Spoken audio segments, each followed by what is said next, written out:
The zone wasn't capped. There's no penalty, Sassy. Aside, and it's just you.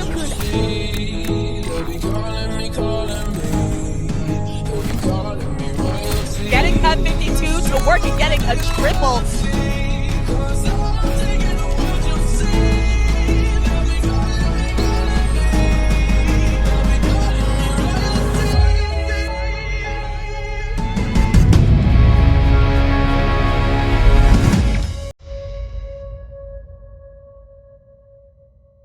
Hello, and welcome back to the Splat World Series 2026 playoffs rewound. I'm Ellie, I'm the director of the Splat World Series. I'm joined by Rocket, and we're covering a great Swiss round 2 match between two heavy-hitting Japanese teams, Rocket. Absolutely, and like you mentioned, Ellie, those teams, taking a look at them a little bit more in depth, it's going to be Let's Go Brother, our number 5th seed, versus King of Ham, our 3rd seed. Now, taking a first look at Let's Go Brother and the composition that they're bringing, a very, very interesting comp in the sense of is bringing double Reef Slider with Mispa on that Dapple Doolies and Grand Bowl. Probably expected to be running a little bit of that Dread as well. So double Reef Slider in play, Soppy there with your other midline as well. So Grand Roll and Soppy can play really nicely off of what Mispa is putting down with that aggression from the Dapples. And of course, Wolbo with those that pen as your support long range to balance things out. Yeah, for sure. And there's some adaptations that they can make here too. I mean, Soppy mainly been playing 52 gallons for this tournament, and Nispa is the goat of all Dapple Dualies. So there are times in this tournament where they have played double cooler in that red Dapples too. So this team can pivot real fast and be right in your face with their weapon choices. And that seems like to be the right playstyle into King of Ham here. And if you take a look at these weapons coming out from Todo, Inaten, Soft, and Tanaha, they got 3 bubblers. Like, one thing that's not listed here from Soph is their Torrance Hydra Splatling with the big bubbler making, again, 3 big bubblers. So we're going to see, who comes out on top here between the 3 big bubblers and the 2 Reef Sliders. Definitely a strange head-to-head matchup. Yeah, and a very hold your ground type of comp coming out from King of Ham when you have the ability to at least have a Splatling on the map at all times, maybe even 2 in certain instances. And as a reminder, for Splat World Series, we have a strike mode, strike formats in which teams are able to ban some stages. And we see some bans here because of the beauty of REWOUND, we get to see them. And Ellie, any thoughts on why these 2 teams kind of banned these certain stages? Well, on the side of King of Ham, you probably they got hella Splatlings, so they're not letting the verticality because only one of them that's got that charge hold, so we're gonna kill Flounder Heights, knock him out, get that off the table. And on the other side, you are a team with not the most range in 3 scrappy front lines, and I suppose the Dread isn't the front line, but it's a little bit slow, so it can't effectively shred at its mid range that those Splatlings can. So you want to take them a little bit somewhere else, and that somewhere else may or may not be Bluefin Depot, which is our randomly selected stage. Yeah, Bluefin Depot, a memed on map mode for us here in the Western scene, but definitely something that has seen a lot more light now, especially with the Splat World Series, and has brought a lot of unique adaptations and interactions. And speaking of which, you see some slightly different weapons from what we may expect from these 2 teams from what we saw in the preview. Well, there's that triple bubble that we thought would be coming out from King of Ham. So let me switch those colors around. But we were seeing this Platana Wiper, something that it was listed on the profile. I thought it was going to be the 52 gallons, but we're going to choose this instead. And that's probably the right choice for this stage. It loving these flatter weapons, that they thrive there. And this is a really explosive opening with the slider hitting the bubble already. And that's going to cost 3 down. So, so quick, 30 seconds into the game, it is already going to be Let's Go Brother taking this aggressive position and starting a lockout. Yeah, and the pinch that you can create, and more importantly, the balance that you have to bring on this stage is why it is a tough map to really retake on as well, just because you're dropping into your opponents who have that advantage, of course, being in that zone just like that, where you're forced to jump into hammers, forced to jump into the loving arms of these more aggressive weapons like this Wiper. Yeah, I mean, again, we're back in the perspective of Let's Go Brother, and we're sticking out the clock so far. Like, this is already down to 30 points, so we're well within the the radius for knockout. But Tanaha does have those 8 strikes ready, and a pick onto Viper is a great way to start. Though watch out for those 2 Reef Sliders that can get the zone back right in an instant. So if we don't manage to secure the zone here, then it could be really disastrous. One Reef Slider coming out from Nispa, and Gandrel's the second one like locked in the chamber. So this slider gets some picks, and this could be really bad. 7 points remaining, but a full wipeout from something. And so Tanaha is able to secure the zone with 2 points remaining, and they're able to stay alive in the set, applying a penalty of 75, and King of Ham is still here to play. Yeah, and that is the danger, exactly like you were mentioning, of Let's Go Brother. When you have those 2 weapons that with Reslower, with Grand Roll and Nispa, just waiting in the ring saying, hey, push into us, I dare you. And with the map geometry of it being Bluefin, where you have to drop in, similar to what you have on Mahi Mahi, it makes for some very brutal retakes. But speaking of retakes, here comes Let's Go Brother's retake, coming in from that reslide of the Dapples, not being able to find much. Nispa is taken out, so that aggression is early lost. So now you have the ability of King of Ham to hunker down, especially with these bubbles.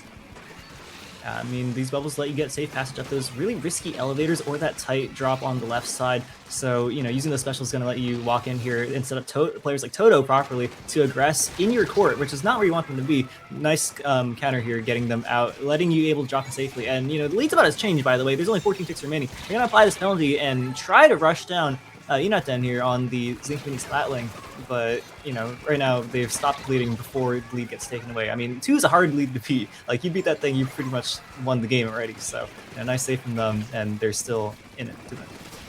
Yeah, Nispa has another Reslider, utilizing it pretty early onto this aggression. They go down though, but they are quickly traded out by their brother in arms with the other Reef Slider.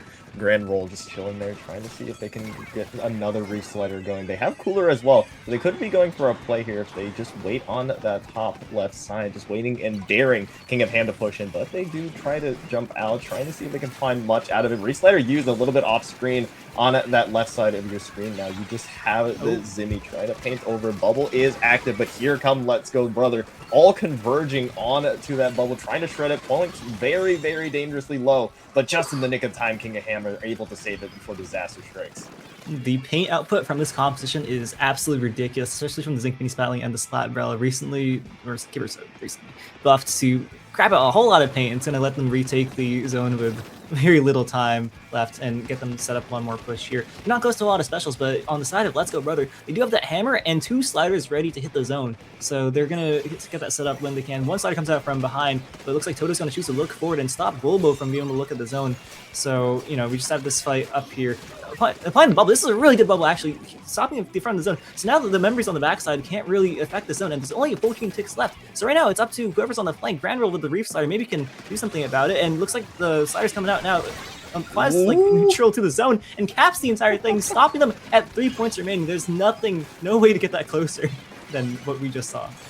And if you don't have the double Reef Sliders from Let's Go Brother, if you don't have the ability to just basically have Nispa be your sacrifice, be the Dapple's like, all right, I will throw my body on the line on the zone to at least give us a fighting chance. There's no way that Let's Go Brother is still in it, but here they are, still 2 specials available, Nispa being one of them with that Reef Slider, now 3 available actually. Here comes Nispa, speaking of which, on that Dapple Dualies, trying to see if they can poke away at this heavy Splatling far in the back line. Very awkward fighting, ends up in a trade, zone flipped into the favor Let's Go Brother, 2v2 fighting happening in this mid area with overtime now looming. If Let's Go Brother is able to hold on here, they may be able to just secure outright a lot of purple paint onto that zone, and it will be that. Let's Go Brother holding on by the skin of their teeth to take game 1, and this was...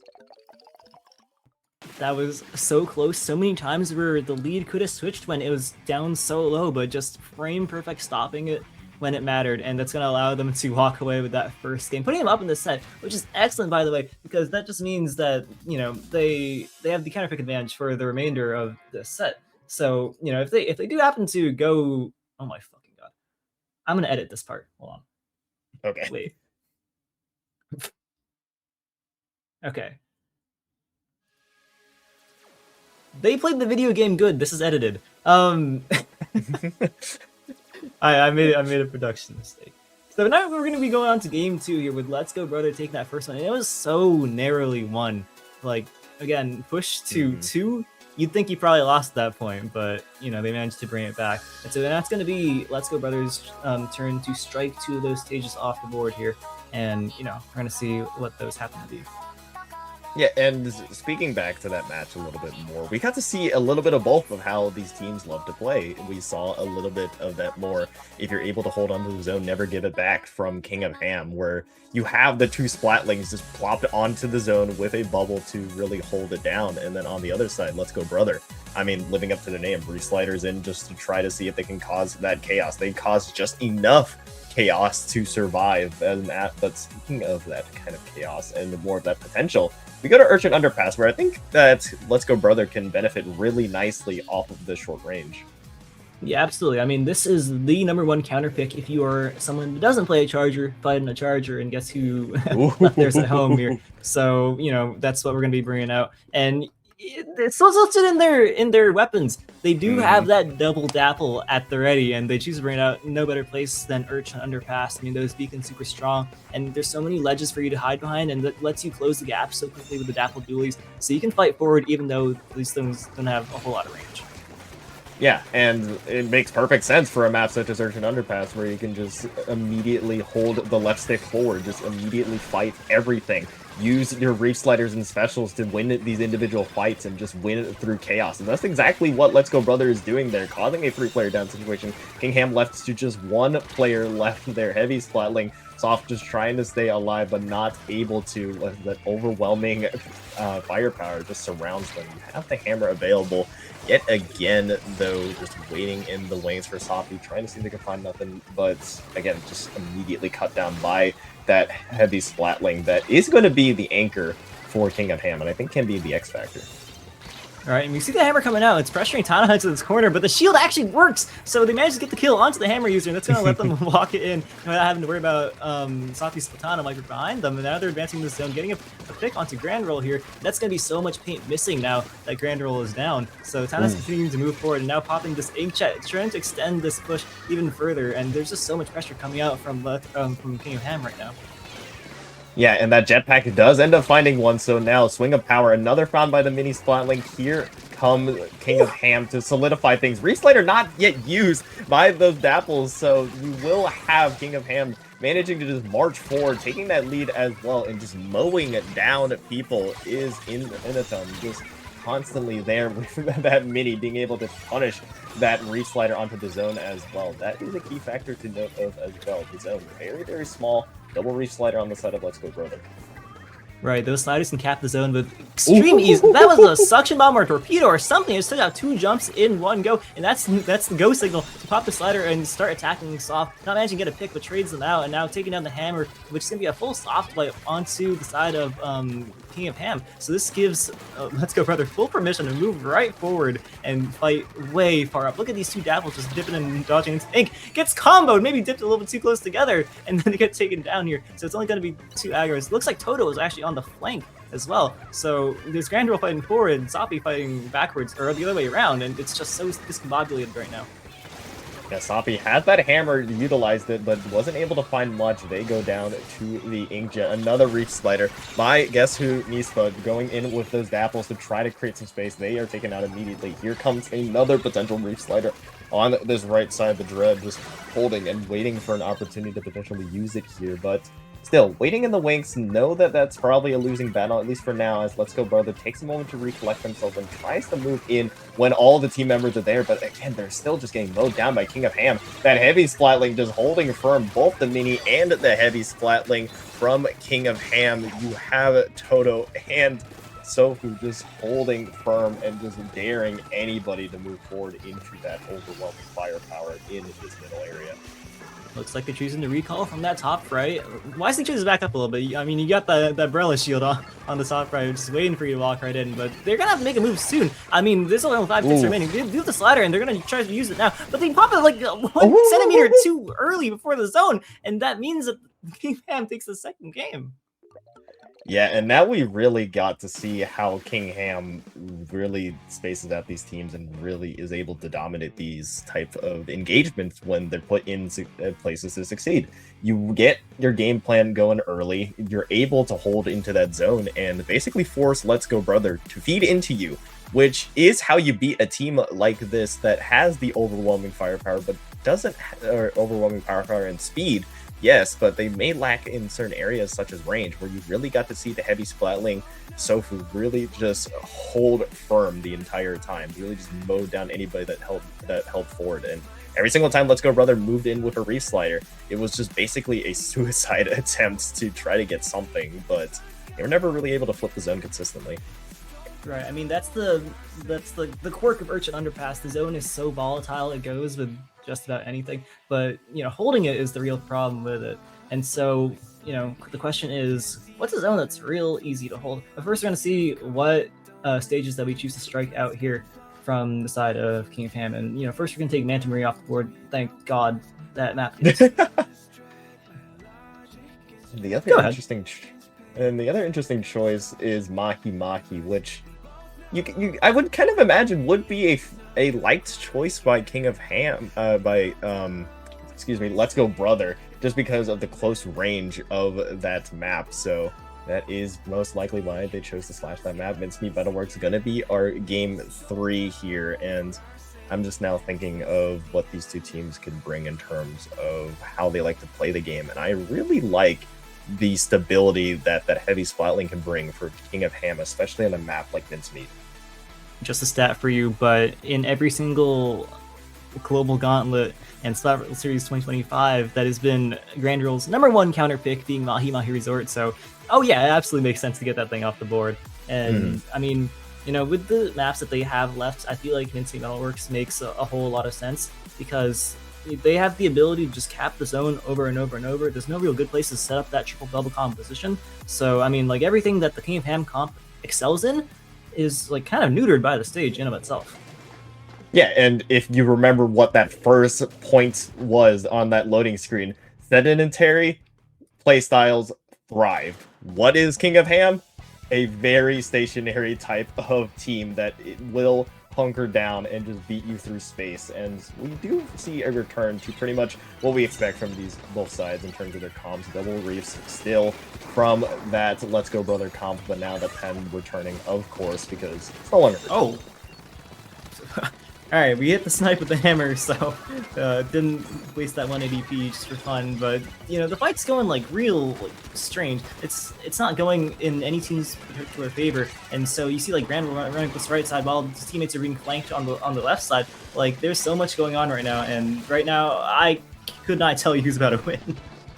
I mean, you have that Reef Slider going out again. Of course, Nispa will try to use every Reef Slider immediately as soon as they get it, just constantly trying to see. Even if they can get a trade out of it, that will be beneficial to them. And here they are again, yet another Reef Slider, basically in 20 seconds. That one's shut down, though, before it can find any sort of victims. You have that hammers being canceled out yet again, but still, every single time I see a special going out on the side of Let's Go Brother, King Ham is there with those Splatlings. You either have it coming out from Inaten, or you just have it from your heavy Splatling Sophie in the back, just waiting in the wings. But finally, maybe a momentum shift here as Let's Go Brother do find the necessary picks to take those numbers and take the zone. Last one up being Uniten, and they end up falling there on the right side, so it's going to be pretty much a soft wipeout for the side of Let's Go Brother, and now it's their turn to set this lockout. And they got, a whole lot of resources to do so. They do have the hammer ready, and they are building up the second slider as well as Grandrill's first one. You see Grandrill sharking here, waiting for them to drop into the waiting arms of the shark, and choosing not to use it just yet, but use it to jump Sofu, and then with the help of Nispa, takes down the hammer as well. So that's another 3 down onto King of Ham Rocket. Yeah, and now it's set up in a very great position as Let's Go Brother, especially with you constantly cycling these specials. I mean, yet again, you have a Reef Slider, hammer available, waiting in the wings, waiting for that initial move. On the other side of King of Ham, you only have a decab bubble available to really utilize. Strikes do go out, though, and are built up. Here comes that Reef Slider, very, very nicely done to jump out and survive a little bit, but here come the counter hammers. 5 seconds left on the board. You need to get in a move now if you're King of Ham, but it doesn't look like there will be enough of paint on the board to secure that one. So Let's Go Brother breaks that tie and will take this round of Swiss in a 2-1 fashion. I mean, that was a great counter pick. Like you said, they just couldn't set up those bubbles because, like, the beauty of that composition is that they can get to stupid places and then put a bubble, and then now you can't contest it because there's a bubble and then 2 heavy hitting Splatlings in the middle of it. And so on Mincemeat, they just couldn't do it, and when they could, throw a slider at them, throw a hammer at them, and every single special was neutered, and so their playstyle, while potent on other maps, just fell apart here on Mincemeat, and that ends up giving Let's Go Brother the set. Yeah, it doesn't matter how much run speed you have. It is always going to be a tough battle to try to retake with 2 Splatlings, especially into a comp, like you mentioned, that will always force you to move with certain specials. So just working much better there. The game flow worked a lot better into Let's Go Brothers side, and they were able to secure that one. So again, round 2 still of Swiss, but still setting themselves up really nicely as the Swiss stage goes on. Right, real great to beat up a top seed in this tournament early. Like, these teams are both like really damn good, but Team Ham is still seeded higher, and they end up losing the set. So if I'm Let's Go Brother, I feel pretty damn good going to the rest of Swiss, which you can watch on this channel in other REWOUND series episodes, which will be, here on IPL Splatoon. So that's all for this one, and goodbye.